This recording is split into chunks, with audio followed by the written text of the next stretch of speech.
Bonjour à tous et bienvenue dans l'invité de l'écho sur France 24. Détroit en faillite. La ville américaine berceau de l'automobile demande à ses créanciers de restructurer sa dette. La ruine est envisageable dans l'une de nos municipalités. La France pourrait-elle faire défaut comme l'Argentine ou la Grèce?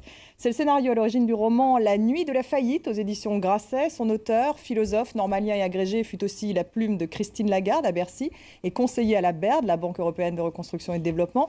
Il préside aujourd'hui le think tank libéral Génération Libre. Gaspard Koenig est mon invité. Bonjour, merci beaucoup d'être avec Stéphanie. nous. Alors comment un philosophe comme vous, normalien agrégé, a-t-il pu bâtir un roman sur un scénario économique, la faillite de la France, comme l'Argentine en 2001, comme la Grèce? Oui. Mais ce n'est pas seulement un scénario économique pour moi, c'est un scénario moral aussi, parce qu'on fait défaut sur sa dette, parce qu'on n'a pas réussi à assurer un certain train de vie à son État. Et donc c'est aussi un problème de génération, c'est aussi un problème social, et c'est aussi un problème culturel finalement. Donc cette crise de la dette n'est que le symptôme d'un problème d'âme du pays. C'est ça qui vous a intéressé en particulier, de parler justement de votre pays alors? C'est ça qui m'a intéressé. Et je pense qu'on est dans un conflit de génération très fort aujourd'hui et que la dette que la génération précédente laisse en héritage à notre génération est la manifestation la plus concrète de ce conflit. Et que donc la faillite de la France, c'est aussi le bras d'honneur des jeunes générations à leurs ancêtres. Alors votre passage à Bercy, vous avez été la plume de Christine Lagarde, est-ce qu'elle a participé à cette inspiration? Ça m'a permis en tout cas de connaître un petit peu, ou du moins en tant que spectateur muet, les coulisses et les lieux aussi qui sont importants pour un romancier, de pouvoir décrire de Bercy, de l'Élysée, des trajets en chauffeur, du Bourget, des avions. Et donc ça fournit de la matière romanesque. Et puis ça m'a permis aussi de comprendre un peu comment fonctionnaient ces personnalités, les gens du Trésor, et les conseillers de la présidence qui, bon, ne changent pas beaucoup entre la gauche et la droite. C'est toujours un peu le même profil. Et donc c'était très instructif. Et puis évidemment, ça m'a permis de mettre un peu la main dans le cambouis de l'économie que je ne connaissais pas du tout avant. Alors le ton est impertinent, hein, c'est très bien écrit. Alors justement, vous parliez de ces coulisses, c'est un huis clos et tout commence finalement par une note de la Banque Centrale Européenne qui a fuité et qui parle justement de la mise en faillite de la France au moment où les taux d'intérêt explosent. Cette fuite fait bien sûr le tour des agences de presse et vous avez le trader à New York qui commence à parier sur la faillite de la France. Et puis François Hollande, dans le livre, qui finit par déclarer le défaut de la France, encouragé d'ailleurs par Angela Merkel. Et tout ça se passe pendant une nuit. Les personnages ne sont pas fictifs puisque vous avez vraiment François Hollande, Pierre Moscovici et Emmanuel Macron, secrétaire adjoint de l'Élysée. En revanche, le directeur du Trésor, lui, on ne cite pas son nom. Alors pourquoi ce choix justement d'avoir gardé certains personnages, le nom de certains personnages et pas d'autres? Ce que vous avez dit tout simplement, c'est que les personnages publics et qui assument leur rôle public, comme les ministres ou le président, c'est normal finalement qu'ils s'exposent à la satire des écrivains. Et depuis Juvénal, les écrivains ont toujours été eux-mêmes, ont exercé leur mauvaise foi, leur style, leur talent ou leur absence de talent sur les personnages publics. Donc c'est tout à fait normal qu'ils deviennent aussi les guignols des plumitifs. En revanche, des hauts fonctionnaires qui n'ont rien demandé à personne, je préfère les laisser dans leur anonymat, je trouve ça plus juste. Alors ce choix, on ne sait pas très bien pourquoi finalement François Hollande, dans votre livre, décide que la France doit faire faillite. Est-ce que vous pensez que c'est un choix crédible? Mais d'abord, vous faites partie justement, vous avez créé Génération Libre, hein, qui est un think tank engagé, libéral. En fait, on a commencé dans Génération Libre par un rapport beaucoup plus sérieux pour le coup, et bien que je n'ai pas rédigé moi-même naturellement, puisque j'ai fait appel à des spécialistes, sur la possibilité d'une restructuration de la dette souveraine française. Et quand on creuse un peu ce sujet, on s'aperçoit que c'est un scénario qui est de plus en plus évoqué, à la fois à Bruxelles et à Washington, qu'il y a des gens qui travaillent dessus, que le chief économiste de Citigroup a fait un rapport en mai qui s'appelait Why Governments Default, où il anticipe une série de restructurations souveraines dans les pays industrialisés de la zone euro. Donc c'est quelque chose que Mário Soares, qui est une des grandes figures de la démocratie portugaise, a appelé au défaut portugais. La Grèce a fait défaut. Donc c'est quelque chose où on atteint des niveaux de dette qui sont historiques en temps de paix, 100% en moyenne dans les pays de l'OCDE. Donc l'idée d'un défaut organisé de la zone euro, sous certaines conditions, est quelque chose dont la France ferait partie. Dont la France ferait partie, et la France est probablement aujourd'hui un des pays les plus exposés, et quelque chose d'abord qui est discuté aujourd'hui, et ensuite à des vrais, pour le libéral que je suis, des vrais fondements historiques. C'est-à-dire que si vous prenez les libéraux, un peu les pères fondateurs du libéralisme au XVIIIe siècle, j'ai retrouvé des textes de Adam Smith et encore plus de David Hume ou même de Montesquieu qui appellent à la banqueroute de l'Angleterre à l'époque parce qu'ils considèrent qu'il n'y a pas pire fléau que l'endettement et que quand on ne peut plus remettre sa dette sur une courbe soutenable, il y a un moment on est pris dans un cercle vicieux, c'est bien tout le travail du FMI d'ailleurs, et il y a un moment où la restructuration de la dette est une solution préférable à un remboursement qui a été fait pendant le directoire. Vous en parlez. Alors voilà, peu, c'est la dernière fois que la France a fait défaut sur sa dette, c'était en 1797, c'était la banqueroute des 2/3. Et le ministre des Finances de l'époque, Dominique Ramel, avait une très belle phrase qui, à mon avis, résume un peu la situation actuelle. C'était j'efface les conséquences des erreurs du passé pour donner à l'État un avenir. Et alors, naturellement, idéalement, une restructuration de ce type, ça se fait en accord avec les créanciers, c'est-à-dire c'est négocié.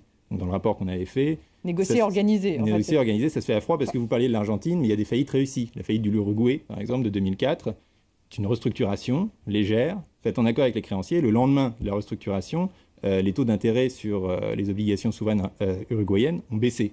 Parce qu'on comprenait que le pays... ce n'est pas vraiment transposable, puisqu'on regarde le défaut de la Grèce, ça ne se passe pas très bien. Et puis d'ailleurs, vous le dites très bien dans votre livre. Parce qu'ils étaient poussés ils l'ont fait au dernier moment, c'est ça le problème. S'ils avaient fait défaut en 2010, c'est ce que reconnaît le FMI aujourd'hui d'ailleurs, s'ils avaient fait défaut en 2010, ça se serait beaucoup mieux passé. Certains le soutenaient à l'époque, mais on sait qui paye l'addition. Gaspard Koenig, vous le dites d'ailleurs dans votre livre, ce sont les petits épargnants qui se retrouvent devant les guichets de leur banque, qui tout d'un coup, l'épargne part en fumée. Et d'ailleurs, vous le montrez dans votre livre, et le père immigré qui lui donc est intégré en France, a travaillé toute sa vie, il se retrouve l'épargnant qui subit cette restructuration de dette, alors que son fils, qui est devenu un trader à Wall Street, lui parie sur la faillite de la France, et lui s'enrichit à millions. Donc on sent bien tout de même qu'en termes de coûts pour les habitants, c'est quand même quelque chose de dramatique. Et d'ailleurs en Argentine, vous le savez, ça a été extrêmement dramatique.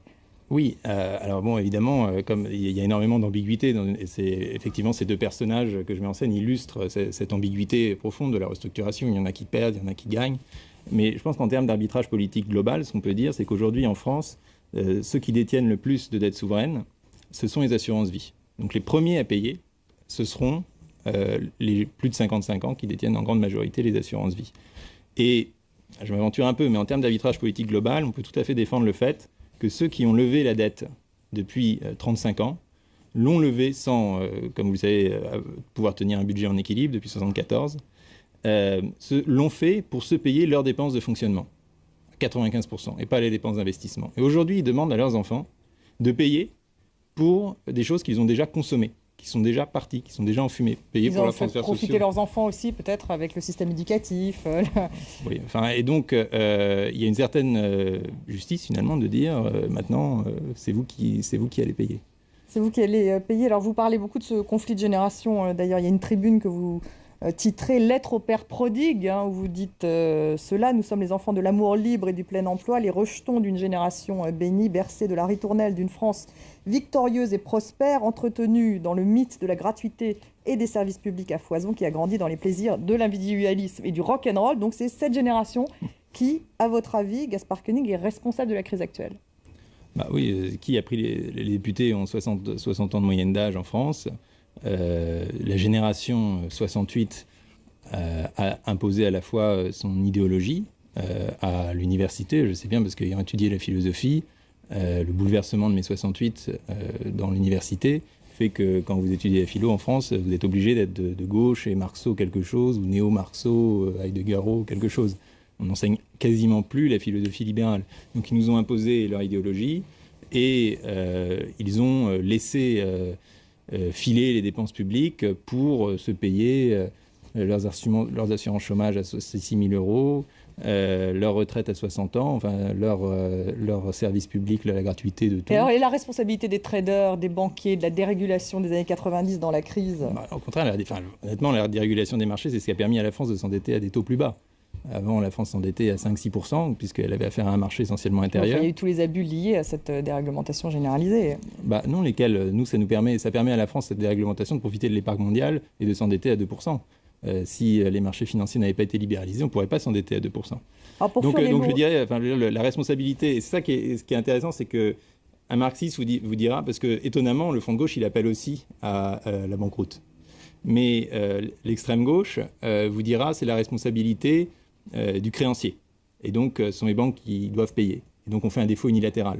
Donc, le libéral vous dira, un scénario qui n'est finalement pas si différent, c'est la responsabilité du débiteur. Et donc, il faut au contraire négocier cette restructuration de dette avec le créancier de manière la plus rationnelle possible. Mais celui qui est responsable, celui qui doit vraiment porter le fardeau, c'est le débiteur qui s'est endetté au-delà de ses possibilités. Alors pour terminer, vous avez dit, pour fuir les lourdeurs et les scléroses de la République, vous avez écrit plutôt, hein, un nombre croissant d'entre nous s'exile, le nombre de Français inscrits sur les listes consulaires augmente de 3% par an en moyenne. Vous êtes installé à Londres, est-ce la raison pour laquelle vous êtes installé en Angleterre, pour fuir les lourdeurs et les scléroses de la République? Bon, après, il y a les hasards des parcours individuels, mais ce que j'ai constaté en allant en Angleterre, où il y a entre 300 et 400 000 Français, c'est que les Français qui viennent ne viennent pas d'abord pour l'amour de la cuisine anglaise ni de la reine. Ils viennent pour des raisons économiques, et ce ne sont pas seulement les banquiers. D'ailleurs, maintenant, c'est une grande minorité. C'est une socialiste qui a été élue représentante des Français de l'étranger dans cette région du monde. C'est énormément des serveurs, des jeunes designers, des jeunes entrepreneurs. Enfin, il y a absolument toutes les catégories sociales qui viennent. Mais que trouvent-ils justement en Angleterre? Mais le point commun de ces catégories, c'est qu'ils sont dynamiques. Ils ont l'impression de ne plus pouvoir avancer en France. Et je vous parle des serveurs. Quand vous allez dans un restaurant en Angleterre, vous avez une chance sur deux d'être servi par un Français. Et en Angleterre, il y a un trait commun, ou une conviction commune de tous ces gens, c'est la flexibilité du marché du travail. C'est quelque chose que tout le monde comprend du trader au serveur. Ils peuvent se faire virer du jour au lendemain, mais du coup, ils ont des jobs plus facilement, et ils peuvent monter plus facilement dans leur job. En tout cas, vous pourriez revenir un peu plus en France?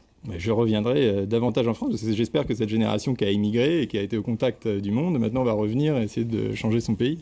Merci Gaspard Koenig d'avoir été mon invité. Merci à vous de nous avoir suivis. On se retrouve la semaine prochaine pour un nouvel invité de l'Écho. Restez avec nous.